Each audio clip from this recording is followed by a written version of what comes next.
तो कैसे हैं आप लोग। आज हम लोग बात करने वाले हैं 10th क्लास की थर्ड पोइम के बारे में, जिसका नाम है the village song.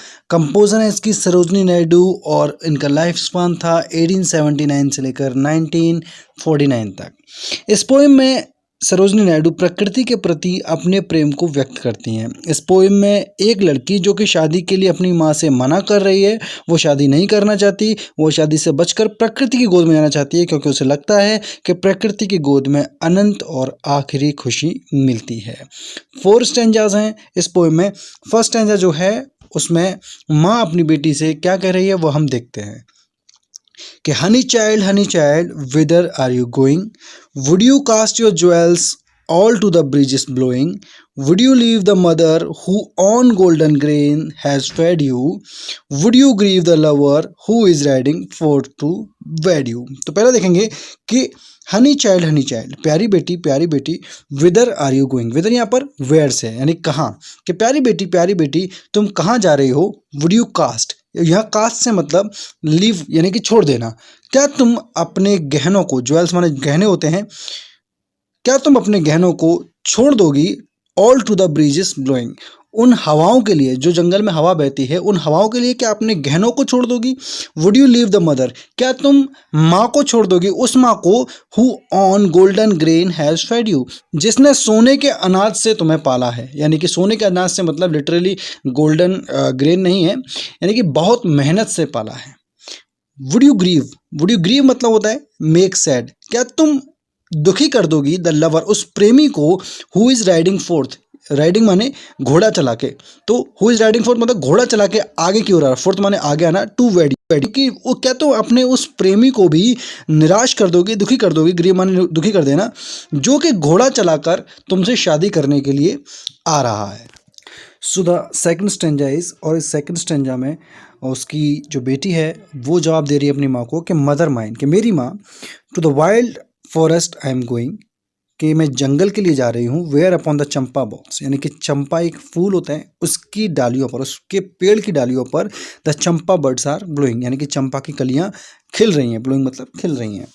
To the koel haunted river isles where lotus lilies glisten, तो देखेंगे और मैं किस जगह जा रही हूँ, नदी के टापुओं पर, आइलैंड से बना है आइल्स, यानी कि नदी के टापुओं पर जहाँ पर कि कोयल कभी कभी आती है। हॉन्टेड माने फ्रीक्वेंटली विजिटेड, वैसे हॉन्टेड माने डरावना भी होता है, लेकिन यहाँ पर फ्रीक्वेंटली विजिटेड से है।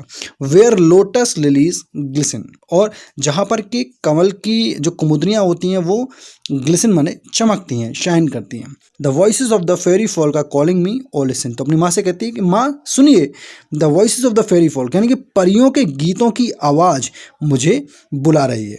So the third stanza is, अब इस थर्ड स्टैंजा में फिर माँ बोलती है कि honey child the world is full of pleasure. अब जो बेटी है वो नेचर की तरफ ज़्यादा वो झुकाव हो रहा है उसका, तो उसको देखकर जो माँ है वो दुनियादारी के बारे में बताना शुरू कर देती है कि हनी चाइल्ड कि प्यारी बेटी the world is full of pleasure, ये दुनिया बहुत आनंद से भरी हुई है। ऑफ ब्राइडल सॉन्ग्स, यानी कि शादी में गाए जाने वाले गीतों से भरी हुई है ना। और एंड क्रेडल सॉन्ग, क्रेडल मतलब होता है ललाबाइज, यानी कि लोरियों से भरी हुई है। एंड सैंडल स्कैंटेड लीजर, और कहते हैं कि इतना आराम मानो कि चंदन की सुगंध आ रही हो, इतना आराम जितना आराम कभी कहीं नहीं मिल सकता इस दुनिया में, उतना आराम मिलता है। तो कहते हैं कि your bridal robes are in the loom, अब तुम्हारी जो शादी की जो ड्रेस है, रॉब्स माने यहाँ पर ड्रेस होता है, ब्राइडल माने शादी की, तो शादी की जो तुम्हारी ड्रेस है आर इन द लूम। अब लूम का मतलब होता है करघा मतलब जहाँ पर कपड़ा बनाया जाता है। तो कहते हैं कि आपकी जो कहते हैं कि तुम्हारी जो ब्राइडल रॉब है, यानी कि तुम्हारी शादी का जो जोड़ा है वो बन रहा है अभी, यानी कि उसकी तैयारी हो रही है। सिल्वर एंड सैफरन ग्रोइंग, और उसको चमक कैसी रही है, सिल्वर और सैफरन यानी कि चांदी जैसा चमक रहा है और केसरिया रंग का वो चमक रहा है। Your bridal cakes are on the hearth, और कहते हैं कि तुम्हारी शादी की जो मिठाइयाँ हैं, तुम्हारी शादी की मिठाई कहाँ है, आर ऑन द हर्थ, यानी कि तुम्हारी शादी की मिठाइयाँ चूल्हे पर चढ़ी हुई हैं, यानी कि बन रही हैं। ओ विदर आर यू गोइंग, और इन सब को छोड़कर तुम कहाँ जा रही हो।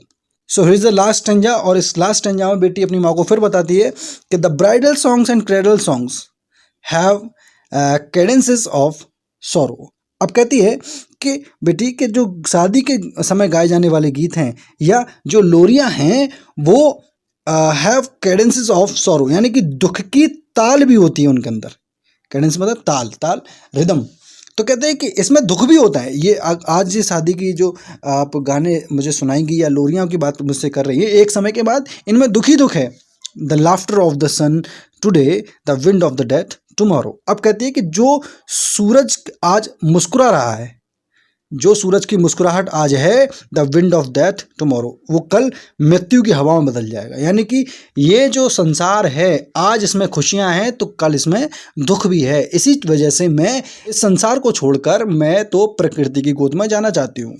फार sweeter sound the forest notes where forest streams are falling. अब जो ये आप गाने बताए ऊपर, ब्राइडल सॉन्ग्स बताए और क्रेडल सॉन्ग्स बताए, इनसे कहीं ज़्यादा स्वीटर साउंड, अच्छी आवाज़ है द फॉरेस्ट नोट्स। फॉरेस्ट मतलब जंगल के सुरों की।